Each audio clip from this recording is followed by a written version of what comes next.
French Alps, March 24th, 2015, 10:31 in the morning. Germanwings Flight 9525 is cruising at 38,000 feet between Barcelona and Düsseldorf. The flight is on schedule. The skies are clear. It is a perfectly normal Tuesday morning for 144 passengers and 6 crew members who have no reason to think about anything except landing in Germany. Captain Patrick Sondenheimer stands up from his seat, tells his co-pilot he needs to use the restroom, and walks out of the cockpit. He has 10 years of experience, 6,000 flight hours. He has done this hundreds of times. He'll be back in minutes. The cockpit door closes behind him. 27-year-old Andreas Lubitz is alone. What happens in the next 8 minutes is one of the most documented acts of deliberate mass murder in aviation history. Every second is captured on the cockpit voice recorder.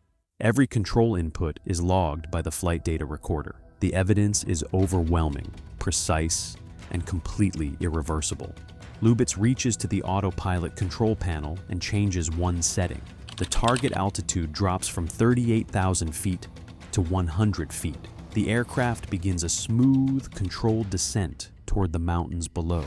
Then he activates the cockpit door lock, a security system installed after September 11th, 2001 to protect passengers from terrorists. From this moment, the door can only be opened from the inside. Captain Sondenheimer's emergency entry code has been disabled. The captain returns to the door within minutes. It doesn't move. He knocks. Nothing. He enters his code. The door stays shut. He pounds with his fists. He shouts. He finds an emergency axe mounted in the cabin and begins striking the door. The sound of metal on metal is captured clearly on the voice recorder. So are the screams of the passengers as the mountains fill the windows. And underneath everything, steady, uninterrupted, completely calm, is the sound of Andreas Lubitz breathing. At 10:41 in the morning, Flight 9525 strikes the Massif des Trois Évêches at approximately 700 kilometers per hour. All 150 people on board are killed instantly. Among them, 16 school students from Haltern am See, Germany, returning from a class exchange trip in Barcelona, who should have been home in time for dinner. Lubitz had a sick note in his apartment that morning, torn to pieces, written by his doctor. It would have kept him off the flight. He destroyed it, reported for duty, and nobody stopped him. How does a man with a documented history of suicidal tendencies become a commercial airline pilot? What did Lufthansa know, and when did they know it? And how does a security door installed to protect passengers from terrorists become the instrument of their deaths?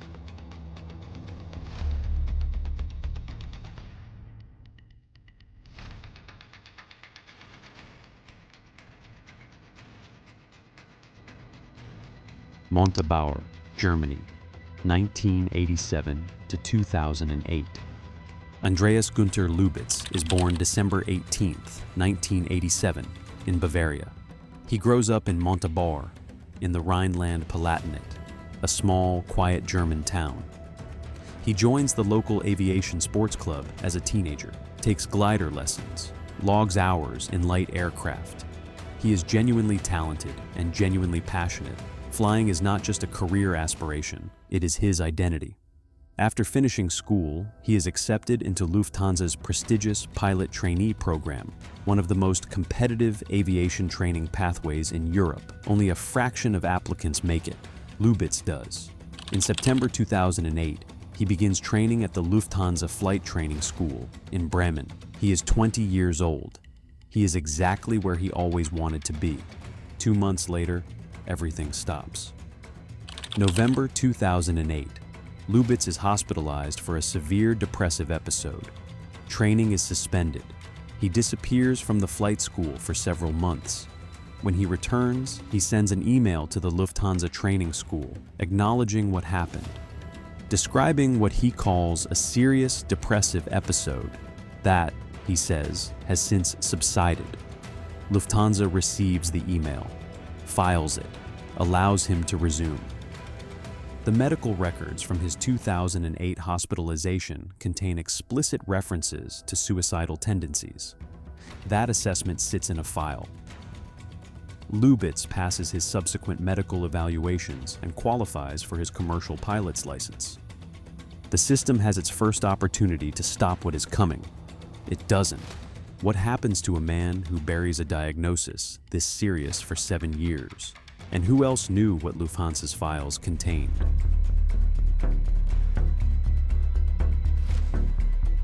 Germany and the United States, 2010 to 2014.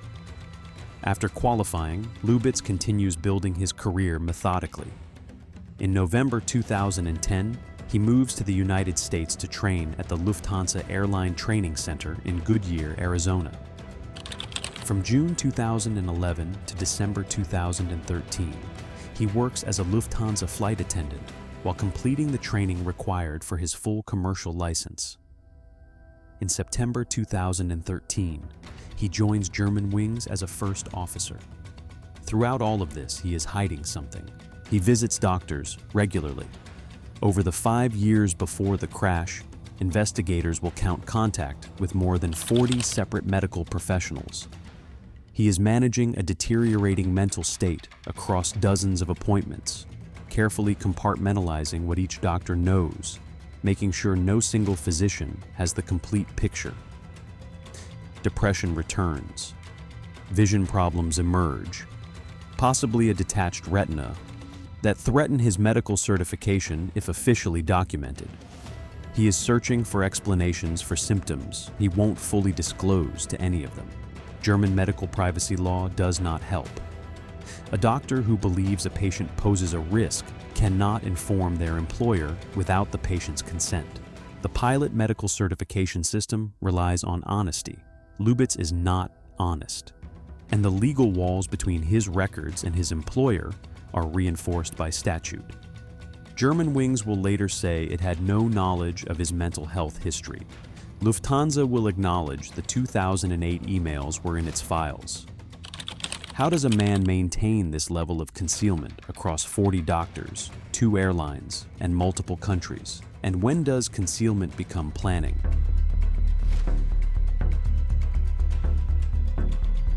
Montabaur, Germany, March 16th to 23rd, 2015. The week before the crash is where concealment becomes something else entirely. Investigators examining Lubitz's devices find unambiguous searches. In the days leading up to March 24th, he searches for suicide methods. He searches for cockpit door security, specifically how the post-9/11 locking mechanisms work and whether they can be overridden from outside. He researches medical incapacitation procedures. He is not exploring these topics casually. He is gathering operational information. He receives sick notes declaring him unfit to fly. He tears them up. The pieces are found in his apartment after the crash. One covers the specific date of March 24th, 2015. He also appears to have rehearsed the maneuver. Flight data from March 22nd, 2 days before the crash, shows Lubitz briefly setting the autopilot to a very low altitude while the captain was outside the cockpit, then resetting it on his return. A dry run, a confirmation that the mechanism works, that the door holds. There is no last-minute crisis, no sudden breakdown, no impulsive decision. Andreas Lubitz plans the deaths of 150 people with methodical, operational precision over at least a week. He packs his flight bag, drives to the airport, completes his pre-flight checks, greets his captain, does everything a professional pilot does on a normal morning, and nobody around him sees anything wrong.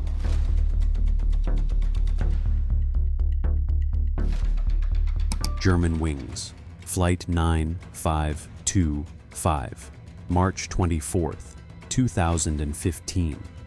Flight 9525 departs Barcelona on schedule. The 144 passengers board without incident. The aircraft climbs to cruise altitude without anomaly. Captain Sondenheimer hands control to Lubitz and steps out to use the restroom. Nothing in Lubitz's demeanor has raised any concern. The cockpit door closes. On the voice recorder, a brief period of routine, then the autopilot panel being adjusted, then a tone, the door lock activating, then silence from Lubitz. No distress call, no communication with air traffic control, no warning to the cabin crew, no announcement to passengers. Nothing. Air traffic controllers in Marseille notice the aircraft descending and attempt contact. No response. Emergency services begin mobilizing for a crash site that doesn't yet exist. Inside the aircraft, the descent becomes impossible to ignore. The screaming begins. The pounding on the door continues. The axe strikes metal again and again. Captain Sondenheimer never stops trying. At 10:40 in the morning, French military radar detects the aircraft at very low altitude, moving at very high speed. There's nothing anyone can do. At 10:41, Flight 9525 strikes the mountainside.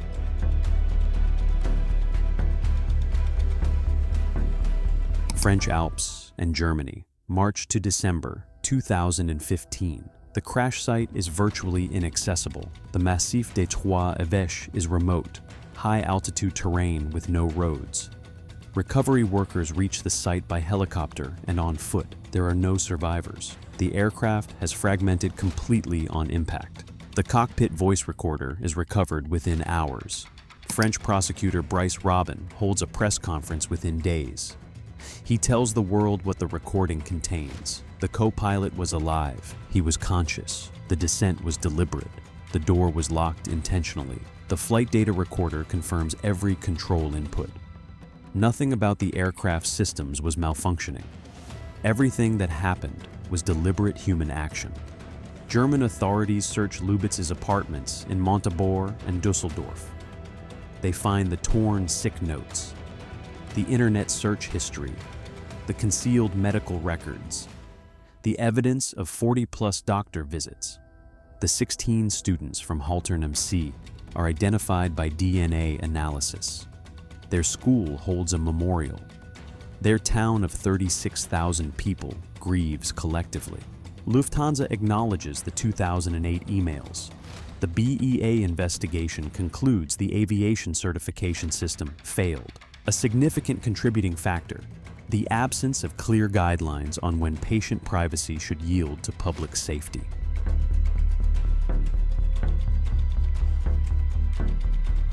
Germany, France, and the aviation world. 2015 to 2021.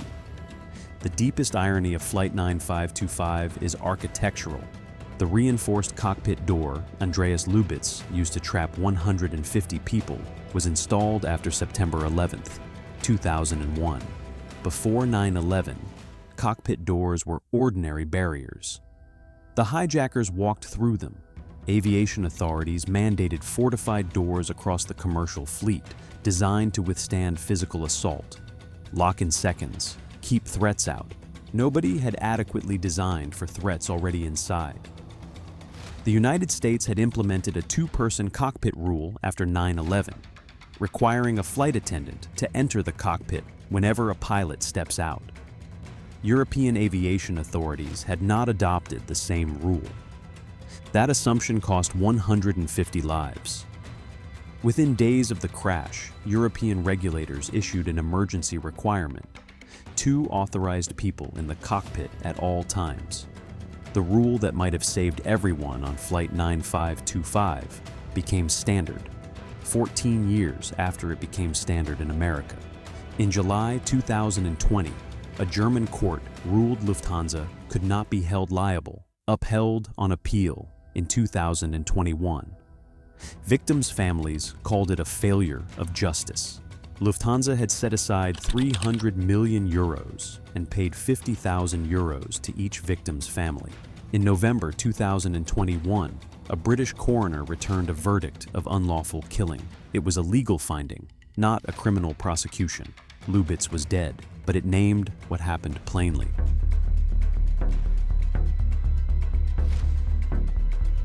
Aviation Safety, 2015 to the present. Andreas Lubitz was not invisible to the systems designed to catch him. He was seen, documented, and partially known. His 2008 breakdown was in Lufthansa's files. His medical contacts numbered in the dozens.